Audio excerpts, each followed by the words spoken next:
on the planet, but so is the human resource capital of Africa.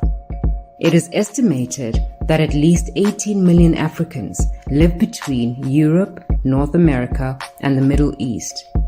But that is just the Africans that are documented. The greatest challenge that leads to increased migration is limited economic opportunities. Why is migration such a big thing for Africa? And how do we improve on industry using education as a means to solve some of the problems at hand? Many Africans live under the poverty line. Most would argue that it could be because of leadership. But there are so many factors that have contributed to this painful result. Thousands of young Africans find themselves on boats trying to cross from Africa to other continents, many of them dying on the dangerous waters, all in a plight to escape poverty. Displacement happens at an alarming rate when we encounter economic downturn that could be caused by any number of things, including a change in government or natural disasters. The lack of jobs greatly contribute to some of the many problems that are faced by the continent. Job creation requires planning for the future. We can avoid many problems we've encountered over the last few decades by looking at what Jessa calls workforce integration. The demand for co-creation when it comes to education, jobs, and entrepreneurship has allowed Jessa to look at areas in which education plays a vital role to the growth of entrepreneurship and the workforce in Africa. Jessa believes in career-connected education as a platform to connect to the global economy if we start igniting these conversations with young people, which means that we create education and industry pathways and workforce integration strategies through encouraging industry and country partnerships. When we look at some of Africa's most dynamic industries, such as mining, agriculture, manufacturing, healthcare, energy, and sport, that all have the potential to drive African entrepreneurship and develop a more robust and skilled workforce, we realize the need to meet the sector's workforce needs of host countries to create local capacity and to produce quality training and skills for Africans.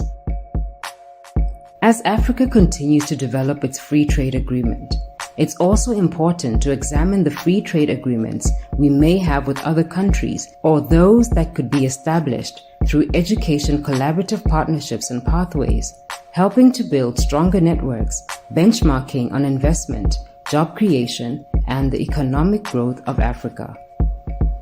Education investment and the future of expenditure on students is both a local and global problem.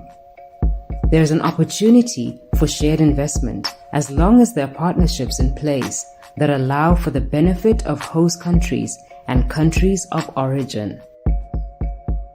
Our role is to create dynamic pathways for university students through being able to evaluate career interest, apply soft skills, build a credible experience chart, industry knowledge, and build long-term networks that allow them to navigate the workforce and entrepreneurship.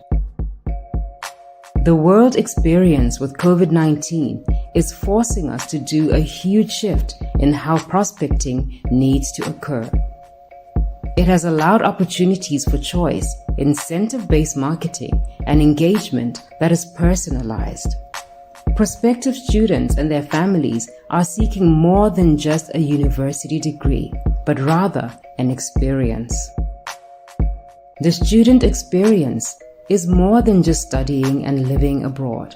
It's about securing a holistic approach that includes work, volunteering, leadership training and development, community service, and networking.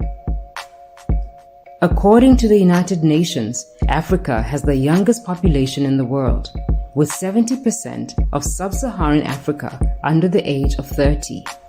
This means that the greatest part of the continent's population is within the school or working class. The opportunity means that we need to enhance productivity through training, whether young people go into long or short programs, certificates or degrees, an examination into the need and the approach to create industry partnerships that fund work integration is necessary. The concern for the financial security of educating young Africans means that governments cannot afford the complete responsibility of educating every single child through study abroad programs. Financial aid programs, scholarship programs, and global fellowship programs all offer short or long-term solutions that allow African youth to study abroad. And although the post-COVID era also comes with its own challenges, we believe that there's room for growth and more investment in scholarships and funding.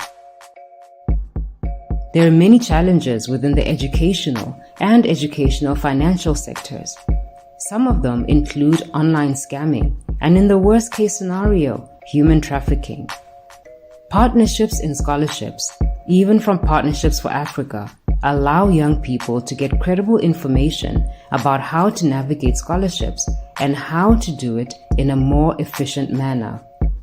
Some of our programs involve assisting students and parents in understanding the process of looking for scholarships, in what country they're available, and how to access them, as well as the prerequisites for applying or receiving them.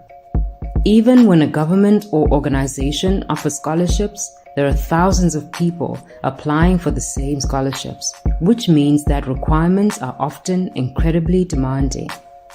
Looking for scholarships is a commitment and a time-based investment of each individual. At the Global Education and Scholarship Summit for Africa, we believe that it is not just enough to share information about organizations that may have scholarship opportunities, but to be a part of the community of service providers that help our student network understand how to make use of the information and the process required to apply and obtain scholarships. Through our network of professionals, experts, and educators, our role is to develop collaborative measures to promote the extension of scholarships that are typically accessible to other regions to also include Africa.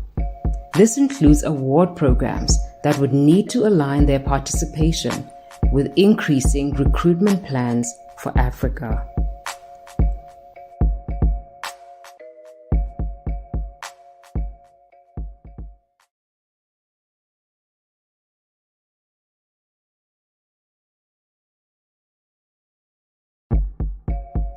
Associate Professor Peter Woods is an academic leader with a passion for inspiring students and building bridges across cultures.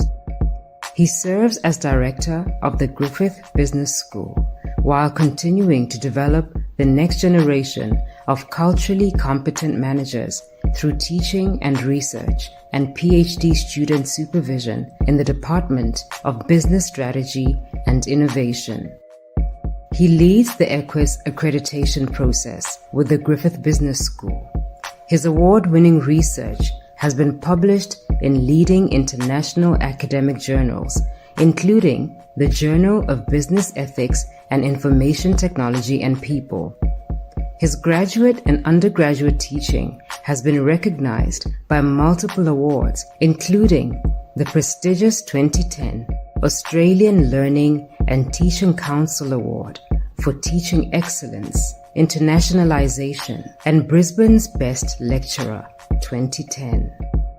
Focusing on developing international strategy and improving the intercultural competence of staff, he has consulted with multinational corporations, tertiary education institutions, government agencies, and businesses.